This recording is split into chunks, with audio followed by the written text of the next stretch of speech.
Hi, my name's Maeve. Last Christmas, my mother sneered across the dinner table.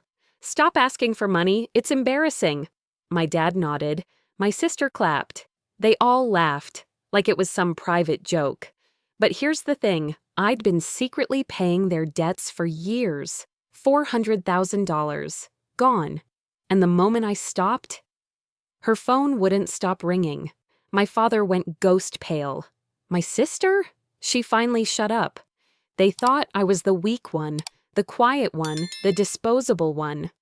But I had one sentence left to say, and when I said it, everything shattered. Before we dive in, tell me something. Where are you listening from tonight? And have you ever been betrayed by your own family? Because this isn't just a story about money, it's about silence and the woman who stopped paying for everyone else's comfort. Let's begin.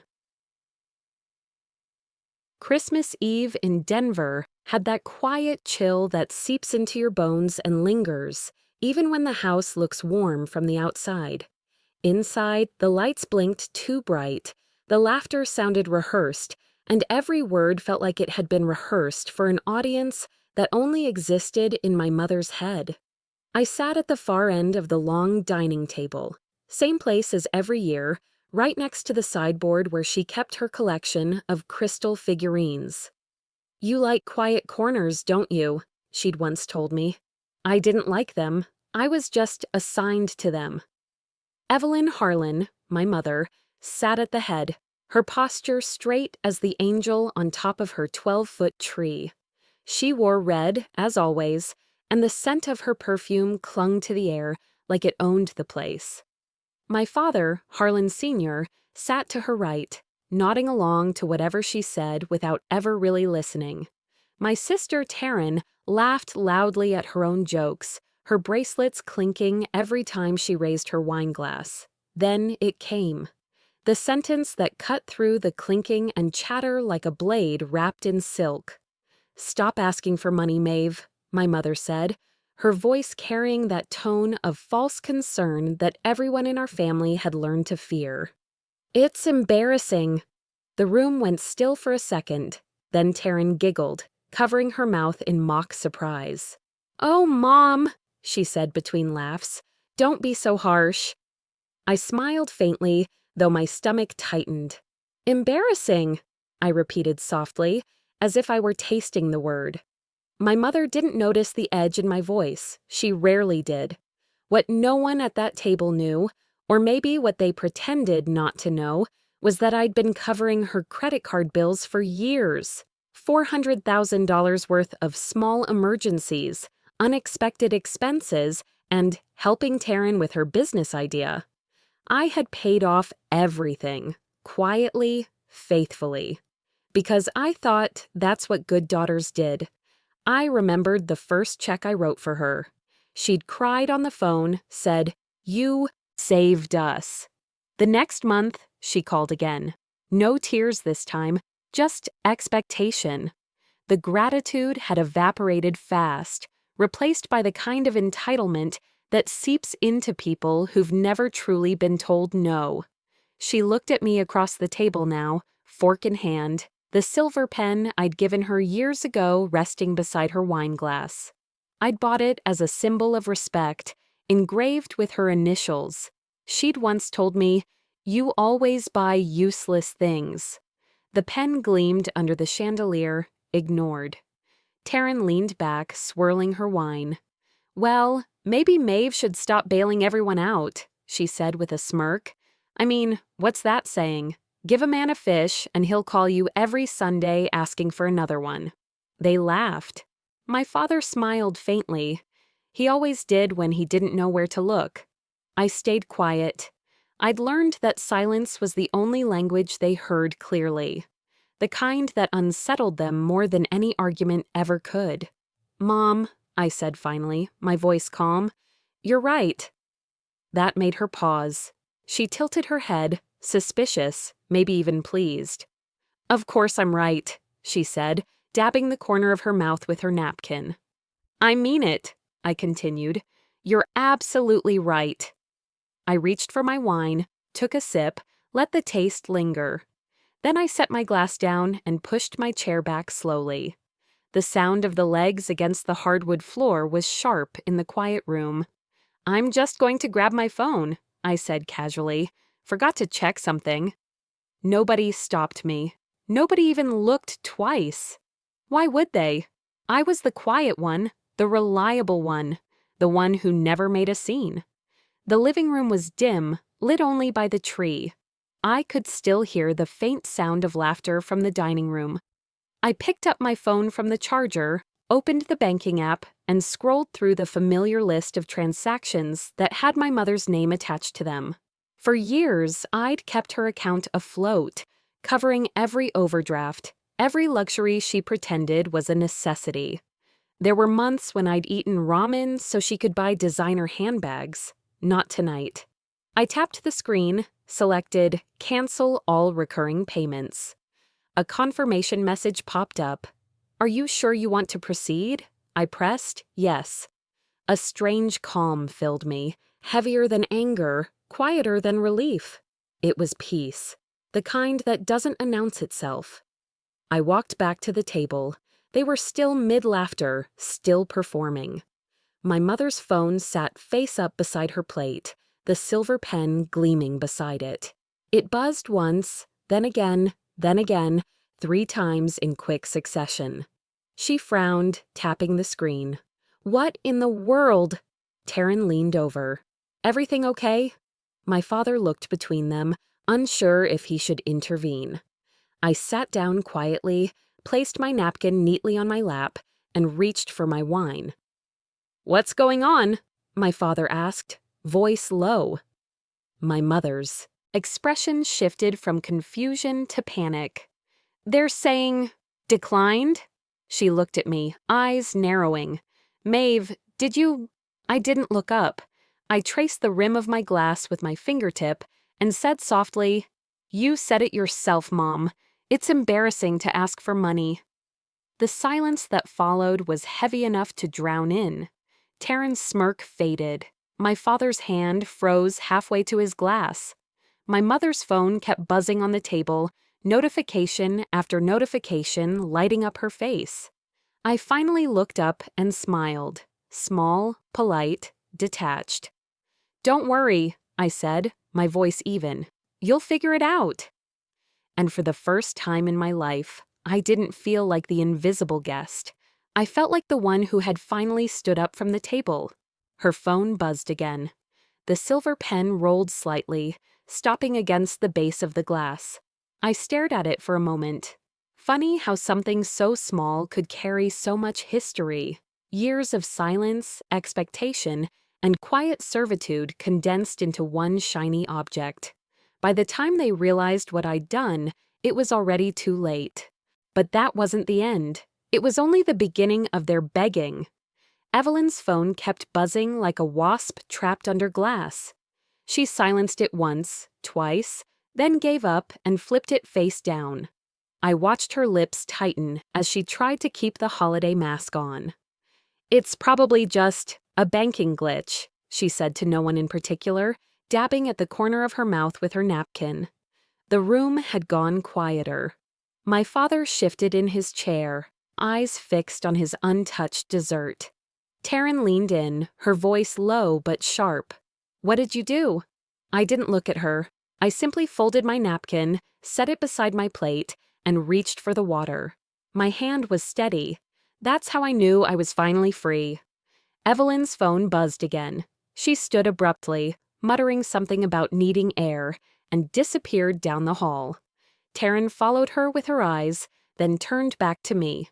"Seriously, Maeve, if this is some petty tantrum—" "Petty?" I met her gaze calmly. "You want to talk petty? Let's start with who's been swiping Mom's emergency card to cover her spa weekends." Her jaw clenched. "This isn't funny." "No," I said. "It really isn't." Later that night, after I'd driven home through streets lit with quiet neighborhoods and plastic reindeer, I poured a glass of water and sat on the couch. The lights on my tiny tree blinked softly. I'd bought it for myself. No one had helped drag it up 3 flights of stairs. No one had offered to hang a single ornament. My phone rang just after midnight. I didn't rush to answer. I let it ring twice, then 3 times, before picking it up. "Maeve," my mother said, voice trembling. "You can't just leave me like this. What will people think?" I leaned back, staring at the ceiling. "Maybe they'll think you finally paid your own bills." Silence. Then a soft inhale, sharp like she'd been slapped. "You've made your point. You always were dramatic, even as a child." "Then it must run in the family," I said, and hung up. I didn't sleep much that night, but I wasn't restless. My mind was clear in a way it hadn't been in years. By the time the sun rose and the Christmas morning chill crept in through the windows, I had 10 missed calls. 1 from my mother, 2 from Taryn, 4 from the home line, and 1 from my father, who rarely called me unless something was seriously wrong. His voicemail was soft, the way his voice got when he was trying to be Switzerland. "You know how your mother gets. She didn't mean what she said. Just, maybe fix this quietly." He'd never raised his voice at her, not once. But he had asked me countless times to be the one who smoothed things over, the one who swallowed the insults, the guilt, the costs. I pressed delete, then again, again. Around 11 a.m., someone knocked on my apartment door. I peeked through the peephole. Taryn, alone. Her mascara smudged, hair up in a messy knot, like she hadn't slept. I opened the door but didn't invite her in. "Hey," she said, forcing a weak smile. I wanted to talk." I stepped aside. "You've got 5 minutes." She sat on the edge of my couch like it might bite her. "Look, I know last night was messy, but Mom's not doing well. She's scared. She says people are going to think she's broke, that it'll ruin her standing at church." I crossed my arms. "Her standing?" Taryn nodded, like that was a reasonable thing to care about. "She told me she'll tell everyone you stole the money, that you misused her card, if you don't call the bank and undo whatever the hell you did." There it was, not a plea, a threat. I sat down across from her, calm, quiet. "So this isn't about making peace. This is damage control." Taryn's smile faltered. "I'm trying to help." "No," I said. "You're trying to keep the illusion going, but I'm done pretending we're some picture-perfect family." "You think you're better than us now?" I looked her straight in the eye. "No, I think I'm finally honest." She left without saying goodbye. That evening, I lit a candle and made myself a bowl of soup. Simple things. Things I used to rush through so I could make time for their emergencies. My phone rang again. My mother. I answered on the 4th ring. "Maeve," she said, voice soft, almost unfamiliar. "You've made your point. I get it. You're hurt. But can't you be kind, just for Christmas?" I let her words hang in the air for a moment. Then I spoke, measured and quiet. "Mom, kindness isn't obedience." The silence on the other end was deeper than any shouting match we'd ever had. I didn't say another word. I let her sit with it. Then I ended the call. I thought that would be it. I thought maybe, just maybe, they'd leave me in peace. But I should have known. In our family, silence only means someone's plotting their next move. Silence, I learned, is never peaceful in my family. It's the sound of someone planning their next move. 2 days after Christmas, Denver was still half asleep under a sheet of snow. My phone buzzed mid-morning, and for a moment I thought about ignoring it. But then I saw the name, Mom. I answered, more out of curiosity than care. "Sweetheart," she began, her voice syrupy sweet, the kind of tone she used with waiters and priests. "Let's just forget all that happened, We're family, after all." I didn't say a word. The silence stretched long enough for her to fill it. "You know," she continued, "maybe when you come over this weekend, you can help me call the bank again. There's such a mess. Always losing records, always causing confusion. There it was, not an apology. A command wrapped in honey. I almost laughed. You don't want peace, Mom. You want control. She paused. Then, in a clipped voice, don't twist this into something it isn't, Maeve. I'm trying to make things right. Right for who? I asked softly. She hung up. For the first time, the silence on the other end didn't sting. It felt like air returning to my lungs. By the next morning, the damage control had begun. At work, I was reviewing reports when my coworker, Marcy, stopped by my desk. She had that hesitant smile people wear when they're about to say something uncomfortable. Hey, Maeve, she said carefully. I ran into your mom at the store yesterday. She mentioned something about you having money trouble, and that Christmas got, awkward. I froze for half a second, then forced a polite smile. Did she now? Marcy nodded. I thought it sounded off. You're the most responsible person I know. I thanked her and went back to my screen, but the words burned. My mother wasn't trying to talk to me anymore. She was talking through the world, rewriting the story before I could. It was an old trick. Reputation was her favorite weapon, and this time she was sharpening it on me. When I got home that night, I sat on the couch with a cup of tea, staring at the snow outside. My reflection stared back at me from the window, steady, unflinching. She'd always said I was too sensitive, I whispered to myself. I just never realized how strategic her sensitivity could be. The next few days passed in a haze. I worked, I slept, I ignored her calls. But every now and then, I'd feel that familiar tug in my chest. The guilt, the maybe I overreacted voice that had been trained into me since childhood. It reminded me of the first time I'd stepped into her financial mess. Years ago, when Dad was in the hospital for his heart procedure, the bills kept piling up. Mom called me crying, saying she didn't know what to do. I paid them off without thinking twice. She'd hugged me so tightly afterward, whispering, "You're the only one responsible enough to handle money." That sentence had felt like love back then. Now I realized it was a leash. That same week, I'd given her the silver pen. I remember engraving it with her initials, wrapping it in silver paper. It was supposed to mean trust. She'd unwrapped it, smiled thinly, and said, "You always pick such impractical gifts." Funny how a single sentence can stain a memory for decades. My phone buzzed again. A message from Taryn. Mom's crying nonstop.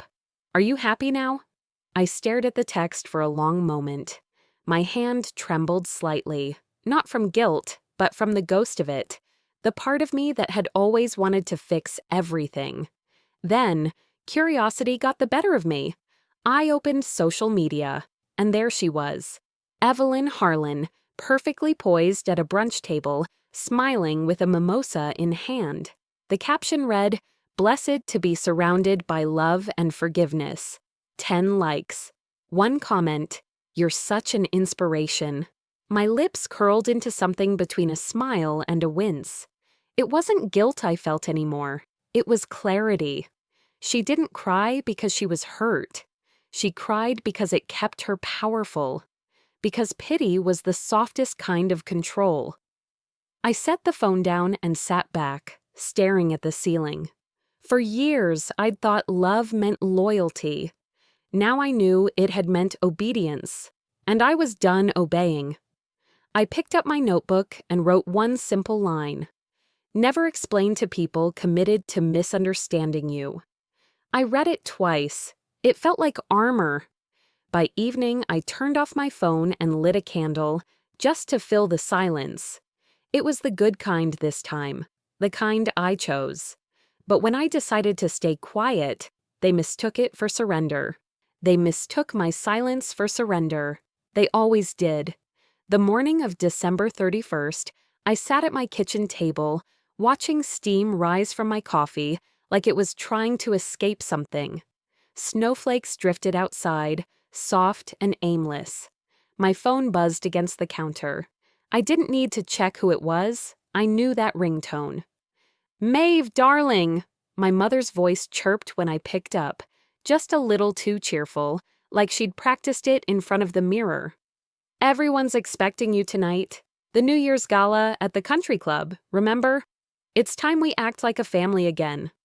She didn't ask. She announced, as if it were a favor to me.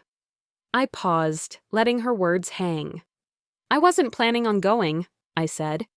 "Well," she sighed, "I just think it would mean a lot to your father. And your sister will be there. You wouldn't want to make things awkward, would you?" Awkward. That word again. Always the reason I was supposed to swallow hurt, fake smiles, and pretend everything was fine. "Sure," I replied. "Wouldn't want to make a scene." I ended the call and stared at the screen for a beat longer, then set it down beside my coffee. I already knew I'd go, but not for them. I needed to see how far they were willing to take this little performance. By 7 that evening, I was standing in front of the mirror, fixing the clasp of a necklace I hadn't worn in years. It was understated, just a single pearl. My dress was black, not festive, not flashy, just clean, simple, and quiet, like armor. The country club was glittering. Light poured from every chandelier, every wineglass, every laugh echoing off marble floors. I stepped in and felt like I'd walked into a play where I was the only one not given a script. Evelyn was radiant in a sequined champagne dress, floating from guest to guest like she owned the place. Her lipstick matched the wine. Her smile, though, her smile had edges. "Oh, darling," she called across the room when she saw me. "You made it." She kissed the air near my cheek and immediately turned back to a small group, placing a possessive hand on my back like I was a prized purse. "This is my youngest, Maeve. She's been traveling." Traveling? I almost choked on my breath. That was the narrative now? I nodded politely, eyes scanning the room. And there she was, Taryn. In red, of course. She always picked colors that screamed attention. She drifted from one cluster of guests to another, whispering and laughing, each laugh a little too loud. I stood back with a glass of sparkling water and watched. The game was clear now. This wasn't about reunion. It was about illusion. They were repainting the picture, restoring the family portrait, with me inserted neatly back into place, silent and smiling. That's when I saw it. In Evelyn's clutch, barely peeking out from a gold-trimmed pocket, was the silver pen. The same one I'd given her years ago. The one she'd once dismissed as useless. She pulled it out now like it meant something, using it to sign donation checks with a flourish, flashing it in front of people like it had always been hers to cherish. I took a slow sip, eyes narrowing. This was more than performance. This was theft, of truth, of memory, of intention. An hour later, Evelyn took the microphone for her toast. The music dimmed and the room stilled. "I just want to say," she began, voice ringing clear, "how thankful I am for my family this year. We've been through so much, but we stand stronger than ever, and I couldn't have done it without my daughters." She glanced at Taryn, then let her eyes graze me briefly. "And even when some of us forget that family isn't about money, it's about respect, well, we still find our way back to each other." Laughter, polite claps, glasses lifted. I didn't blink. I didn't flinch. I just smiled. The same faint smile I wore that Christmas night when everything cracked beneath the surface. But Taryn wasn't done. As the crowd scattered, she passed by just close enough to drop a line, her voice syrupy. "Maybe Maeve will finally stop playing victim now." Someone chuckled behind her. Another nodded. I stood still, heart steady. But inside, something shifted. Not broken, just done. I walked outside for air, phone in hand, and pulled up the files. Screenshots, statements, email chains, all of them. Every debt payment I'd made, Every bank transaction linked to my account and hers. Years of proof, neatly stored. Not to weaponize, not yet. Just to remember I had it. I stared at the screen, then locked it again and slipped it into my coat pocket. They wanted me small, I whispered to myself, stepping back inside. Predictable. But I wasn't that girl anymore. I smiled for the cameras because I knew whose mask would slip first. By the time I got home that night, Denver had already fallen asleep under a heavy blanket of snow. The silence outside was deep, almost holy. Inside, my apartment was dim, the faint hum of the heater the only sound. I kicked off my shoes, poured myself a glass of water, and sat on the edge of my bed. My head didn't hurt from champagne. It hurt from restraint. I replayed her voice in my mind, that bright, polished tone she used at the gala. Family isn't about money, it's about respect. It wasn't what she said, it was the way she looked at me when she said it, like she was slicing me open in front of everyone, then pretending to hand me a flower. But there was no anger left in me, not the old kind, anyway. What I felt now was something sharper, precision. I reached for my phone, opened our family group chat, and typed a single message. "I'll be in touch when you're ready to be honest." I hit send, then turned off my phone. That was all it took. No speeches, no yelling.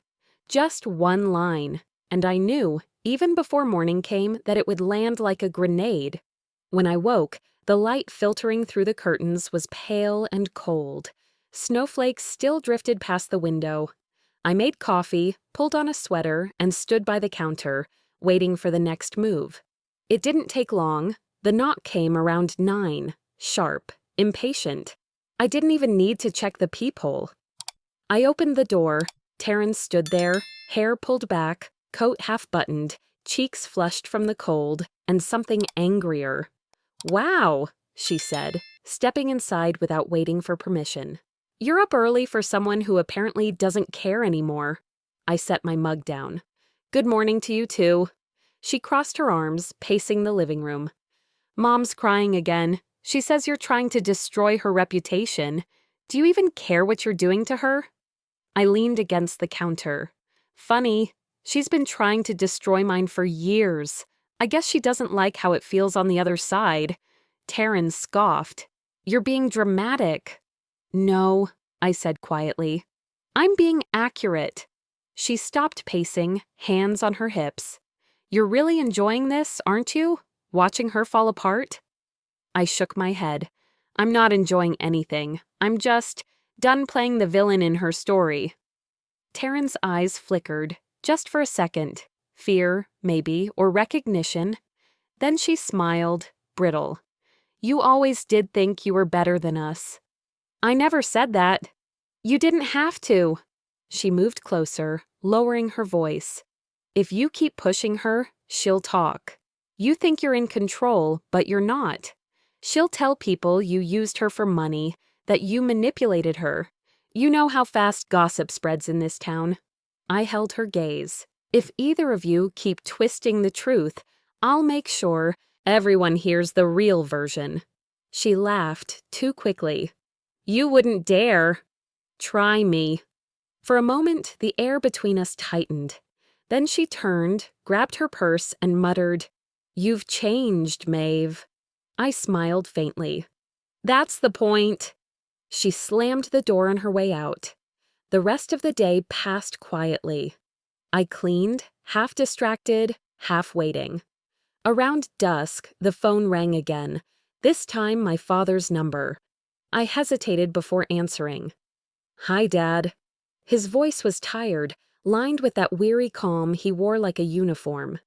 "Maeve, can't you just let it go? Your mother's not well. You're tearing this family apart." I closed my eyes. The old script. The same guilt, dressed up as diplomacy. "Dad," I said after a long pause, "I didn't tear anything apart. I just stopped holding it together." He sighed, a sound that carried decades of silence. "You don't understand what it's like living with her." "Maybe I do," I said softly. That's the problem. He didn't reply, just breathed into the phone for a few seconds before hanging up. I sat there for a while, staring at the call log. Then I opened my laptop. Old bank statements, transaction records, years of proof. Line after line of payments, interest charges, account transfers. I printed them one by one, the hum of the printer steady, grounding. When the stack was done, I slipped them into a file folder and wrote across the front in neat, firm strokes. If they push. The pen I used was silver, the same one I'd once given her, the same one she'd sneered at, called useless. Now it felt heavier in my hand. A relic reclaimed. I capped it and set it aside, the folder gleaming faintly under the desk lamp. They thought I'd gone quiet again, I whispered. They didn't realize I was sharpening my silence. They never imagined that silence could be a blade. The first Monday after New Year's, Denver was still frozen and gray. I walked into the office with my coffee, ready for another quiet start, but the air felt wrong, too heavy, too watchful. People glanced up as I passed. Some smiled, too quickly. Others looked away. Marcy met my eyes at the copier and gave a small, awkward nod. Maeve, hey, is everything okay? I frowned. Why wouldn't it be? She hesitated, shifting the papers in her hands. I just heard something about your family, something about, well, about money. Fraud, maybe? I'm sure it's nothing, but... The words hit like ice water. For a second, I almost laughed. Fraud. That was new. I set my coffee down. Who told you that? I overheard Linda mention it, Marcy said quietly. She said she ran into your mom at church. Of course she did. My mother never wasted a good congregation. I smiled, small, controlled. Thanks for telling me, Marcy. Don't worry, it's being handled. I walked back to my desk, my mind already assembling the pieces. Evelyn had finally escalated, accusing me of stealing her identity, opening credit lines under her name. It was desperate, but not surprising. She'd always fought filthier when cornered. My hands didn't shake, not this time. I'd stopped reacting. I was calculating now. At lunch, I drove downtown to the bank. The same building I'd walked into countless times over the years to clean up her messes. The same marble floor where I'd once stood crying in the lobby after discovering her second mortgage. But this time, I wasn't here to fix anything. The banker, Tom, recognized me instantly. Older now, grayer, but still kind. Ms. Harlan, been a while. How are you? Better, I said, and I need your help with something. He led me into his office, closing the door behind us. I slid a paper across his desk, the old account number for my mother's credit line. I need every record tied to this account, I said. Transactions, ownership documents, authorization forms, the full trail. Tom scanned the number and raised an eyebrow. That account's been closed for over a year. I know, I said evenly, but it's suddenly part of a story that doesn't exist. He hesitated, then nodded. You were the only payer on that card, Ms. Harlan. I remember because it was unusual. Technically, your name wasn't on the account, but you made every payment. I met his eyes. I'll need that in writing. He nodded again, tapping at his keyboard. I'll have it notarized before end of day. Thank you, Tom. As I left, I exhaled for what felt like the first time all morning. My first quiet strike, no shouting, no confrontation. Just paper and truth. Outside, the air was sharp with cold. I stopped by the cafe across the street for a cup of tea to warm my hands. As I pushed open the door, I heard a familiar voice behind me. Well, look who it is. Taryn. She was leaning against a post, phone in hand, smirking. You think paperwork's gonna fix your reputation? Mom's already told everyone you've lost it, that you're unstable. I turned to face her. Funny, I said softly. She said the same thing about Dad last year, right before I paid off his hospital bills. Her smile faltered. I took a sip of tea and stepped closer. You should really keep your stories straight, Taryn.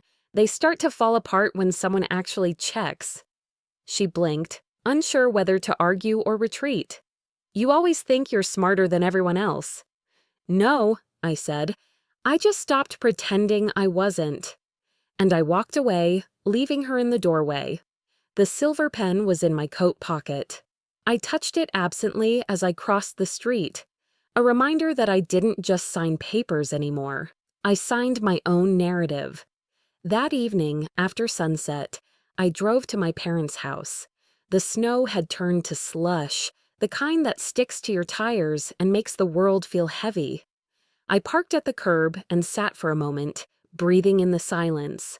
When I knocked, Evelyn answered in her silk robe, a cup of tea in hand. Her expression was perfectly neutral, the same face she used for photos and funerals. You shouldn't have come, she said flatly. You're not welcome here until you fix this mess. I stepped inside anyway. The living room smelled like lemon polish and control. Good evening to you too, I said, pulling an envelope from my bag and placing it on the table. Here's the fix. Her eyes narrowed. What is this? Documentation, I said. Every payment I made on your account, every authorization, every transfer, all tied to my income, my name, my taxes. I'm sure your church friends will love the details. She opened the envelope, her fingers trembling slightly. The color drained from her face as she scanned the first page. You wouldn't, she whispered. I smiled gently. I already did. Every lie you tell from now on will cost you something real. That's how this works now. Behind her, my father stood frozen in the hallway, half-shadowed. His mouth opened, but no words came. He looked smaller somehow, like the truth itself had stolen his posture. I turned to leave. Happy New Year, Mom. Her voice cracked behind me. Maeve, wait. But I didn't. I walked out into the cold, closing the door softly behind me. The night air bit at my skin, but it felt clean. They always mistook my silence for surrender until it started costing them money. It had only been a week since I laid the documents on Evelyn's table, but peace was not something I expected. Still, I didn't expect the envelope waiting on my desk Monday morning either. The receptionist handed it to me like it was a wedding invitation. Thick cream paper, no return address, hand-delivered. I opened it slowly, carefully, like it might bite. Inside was a letter from a law firm, nothing official filed yet, just a formal notice of intent. It accused me of financial misconduct, identity theft, and, absurdly, infliction of emotional distress. The words were petty, legalistic, and meant to sting. But I didn't feel panic. I laughed. It was soft at first, then fuller, like something finally snapped loose in my chest. Because it was so clearly a bluff. A cruel one, yes, but weak in its desperation. I picked up my phone, took a photo of the letter, and forwarded it to Karen, my attorney. No explanations, just the subject line. Theater continues. Then I poured myself a cup of coffee, sat at my desk, and started my day. When someone builds their entire life around control, your peace terrifies them. Later that afternoon, just as I was finishing up a meeting, my assistant knocked gently. Your sister's here, she said. She didn't say if you were expecting her. I wasn't. Taryn stood in the doorway of my office, face pale, hair undone. Not her usual composed self. She clutched her purse like it was armor. 5 minutes? She asked, her voice already cracking. I nodded and closed the door behind her. I'm sorry, she said, sitting down. I didn't know she'd actually go through with it. I said nothing. She told me, if I don't testify, she'll cut me off. No inheritance, no help with the kids, nothing. Still, I waited. Taryn looked up at me, eyes glassy. Maeve, I have 2 kids in college. You think I want to do this? You think I want to be dragged into some court mess over something I didn't even start? I leaned back in my chair. So you'll lie, again. It's not lying. It is, I said, quietly. And you know it. She looked down at her lap. Her voice shrank. She made me feel like I owed her everything. I felt something shift then. Not sympathy, not anger, just recognition. I understand, I whispered. That's how she kept both of us. We sat in silence, not hostile, not warm, just truth sitting between us, heavy and quiet. Taryn wiped her face. I didn't come to ask for anything. I just needed to say it to someone who would get it. You said it, I replied. And when she left, I didn't feel lighter or heavier, just more certain. That night, my phone rang just after 9. I saw the name and almost let it go to voicemail. But something told me to pick up. Maeve, my father said, his voice slower than I remembered, like he was choosing each word carefully. I told your mother I won't support the lawsuit. I stayed silent. She's gone too far this time, and I know it's late. Too late, maybe. But I should have said something years ago. Still, I said nothing. I thought silence kept the peace, he went on, but all it did was keep the damage quiet. I let her turn everything upside down, and I stood by. I was afraid. When I finally spoke, my voice didn't tremble. You didn't protect me. I know, he said. I'm sorry. Not forgiveness, but acknowledgement. And sometimes that's a start. Before he hung up, he added something. I found the pen. What? The silver one, the gift. She threw it away, snapped it in half, tossed it in the kitchen trash. I smiled bitterly. That sounds about right. She said it reminded her of you, he whispered. I think that says everything. 3 days later, I drove back to her house. Not because I owed her another visit, but because some endings have to be witnessed. The sky was overcast, the wind sharp. I didn't knock this time. I still had a key. The house was quiet, too quiet. The old clock in the foyer ticked loud enough to hear from the hall. Evelyn sat in the living room, back straight, wearing a pale blue sweater and pearls. You have a lot of nerve, she said without looking at me. I get it from you, I replied. She turned then, eyes dark. You've destroyed this family. No, I said softly. I just stopped pretending it wasn't already broken. I sat across from her, calm, still. Then I reached into my coat and placed a folded check on the coffee table.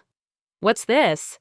My last financial contribution, I said, for the house repairs. I heard the roof's leaking again. You think this fixes things? She snapped. No, I said, standing. It just ends them. Her voice cracked. You think walking away makes you strong? I think staying quiet while you burn the house down makes me a coward, and I'm not that anymore. I walked to the door. You'll regret this, she hissed behind me. Someday you'll come back. I paused with my hand on the doorknob. Maybe, but if I do, it won't be for you. Then I stepped outside. Her voice rose behind me, angry, desperate, echoing through the house. But for the first time, I didn't hear it. I stepped out into the cool January air, locking the door behind me like sealing a chapter shut. The wind carried no echoes of her voice, just silence, solid, whole, mine. It had been a week since that final visit, since the envelope, since I left her sitting there, stunned. In all the days that followed, I hadn't reached for my phone, not once. But that night, January 10th, just past midnight, its screen lit up from across the room. One missed call, one voicemail, from her. I stared at it for a long time before pressing play. Her voice cracked before the message even began. Maeve, I don't have the money for next month's payment. I thought you should know, if you care at all. A long pause. You'll help me. That was it. No please. No apology. Not even a hint of acknowledgement for what had unraveled between us. I didn't cry. I didn't shake. I sat with the weight of her voice and the emptiness behind it. For most of my life, I thought love was synonymous with rescue. That if I didn't step in, I wasn't loyal. I wasn't good. But this time, I simply pressed delete. Then I turned off the phone and slid it under a stack of old cookbooks, like bearing an instinct I no longer wanted to feed. The next morning, I kept to routine, fed the plants, brewed coffee, cleaned out the fridge. There was something strangely peaceful about throwing away old things that had long expired: spices, sauces, obligations. By late morning, the doorbell rang. I opened the door to find Taryn standing there, holding 2 paper cups of coffee and a bag of muffins from the place we used to walk to as teenagers. Her hair was pulled back messily, no makeup, no performance. "Mind if I sit for a bit?" she asked, voice low. I stepped aside without a word. She made her way to the kitchen table and sat like someone unsure if they belonged. "I told Mom I wasn't taking sides," she started, unwrapping a muffin. But she didn't hear that. She only heard betrayal. I nodded, sipping my coffee. "She told me I was just like you, that I had a cold heart." "And how did that feel?" I asked. "Familiar," she said, eyes glassy. "Like when we were kids, when she'd shut me out for days if I didn't do what she wanted." She looked at me, really looked. "I'm not here to justify anything. I'm just tired of pretending she didn't mess both of us up." I pulled the silver pen from the drawer, the same one she saw in my coat pocket that night outside the cafe. The crack down the middle was still faintly visible where I'd glued it back together. I slid a blank sheet of paper toward her. "Want to start over?" I asked. She looked at the pen, then back at me, took it slowly and wrote one word across the page. "Maybe." We both smiled. Small, uncertain, but real. Later that afternoon, I drove across town to a diner my father liked, one of those old ones with worn booths and servers who still call you sweetheart. He was already seated by the window sipping black coffee.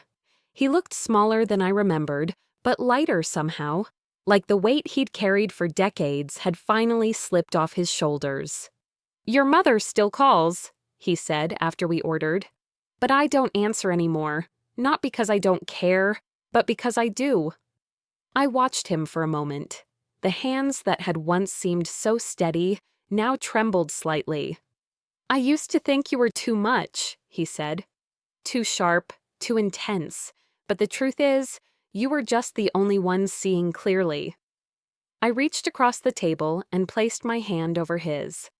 It would have meant something to hear that sooner. "I know." He paused. "But it means something now too, doesn't it?" It did. As we said goodbye in the parking lot, he hugged me longer than usual. "You were never the disappointment, Maeve. You were just the one brave enough to say what the rest of us couldn't." That evening, I sat at my desk sorting through unread emails. Most were junk, a few reminders about bills, one from a client, and then, at the very bottom, an email from her.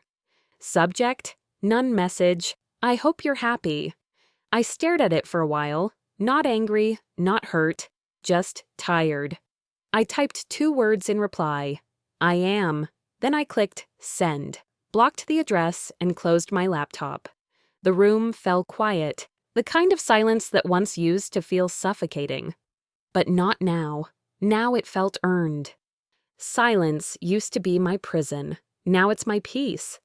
2 months later, I still start most mornings the same way. Barefoot on the hardwood floor, coffee in hand, the hum of the mountains just outside my balcony doors. Boulder was never on my list of places to live, but maybe that's what made it feel like mine. I didn't come here because someone told me to. I came because no one could stop me. The first week was disorienting, not because anything bad happened, but because nothing did. No voicemails with veiled threats, no emails masked as pleas, no text messages engineered to guilt. Just quiet. It's strange how peace feels unfamiliar at first, heavy even, like a coat you forgot how to wear. I kept expecting something to happen, a new accusation, a fake emergency, a guilt trip arriving in a crisp envelope. But nothing came. Well, almost nothing. One morning in early spring, I opened a letter from the bank. I was already bracing for bad news, some leftover account, some new twist. But instead, it was simple. All remaining balances associated with account holder Evelyn Harlan have been satisfied in full. I sat on the couch with the letter resting in my lap. A small laugh escaped me, not bitter, not cynical. Just clean. Like the kind of breath you take after holding it underwater for too long. It's done. Every cent, every ounce of exhaustion, paid, in full. I walked to my desk, pulled out the journal I'd barely touched since the move, and picked up the silver pen. Fully repaired now. The crack in the barrel was still faintly visible if you looked closely enough, but it didn't matter. It wrote fine. Smoother than before. She used to sign her debts with this. I use it now to sign peace. I wrote in the journal, "Freedom is quiet, not loud, not vengeful, just steady." Next to the pen, I placed a photo. Me, 21 years old, in cap and gown, grinning with unshaped dreams. She didn't know yet, but she'd survive them all. Later that afternoon, my phone rang. I didn't recognize the number at first, but I answered anyway. "Maeve, it's your father." His voice was soft, tentative, the same way he used to sound when coming home after long silences. "She's not well," he said after a pause. "She's quiet now, not calling anyone, not even Taryn." I didn't ask for details. I didn't need them. "I hope she finds her peace," I said. There was no rage left, no hope for closure, just a wish, as human as any other. I wanted her to stop hurting people, including herself. That was all. Later that night, I got a text from Taryn. "You were right. Sometimes silence is the only way to be heard." I stared at it for a while. Then I tapped the heart emoji and sent it. Nothing more. I didn't need to fix her. I didn't need to fix anyone. Not anymore. The next morning, I woke just before sunrise. The light coming through the window was soft, gold-edged. I brewed a fresh cup of coffee and sat at the kitchen table with my laptop. The cursor blinked against the title line of a new essay, "When Family Stops Being Home." The words came easily, not because they weren't painful, but because they weren't heavy anymore. I wrote about obligation, about the mythology of blood, about how silence can feel like betrayal when you're taught loyalty is everything. I wrote about choosing yourself, not out of selfishness, but out of survival. My last line read, "You don't owe anyone the version of you that made their comfort possible." I saved the file, closed the laptop, and watched the light spread slowly across the hardwood floor. Outside, the world moved forward, quiet, unbothered, open. I used to pay for their comfort. Now I invest in my peace.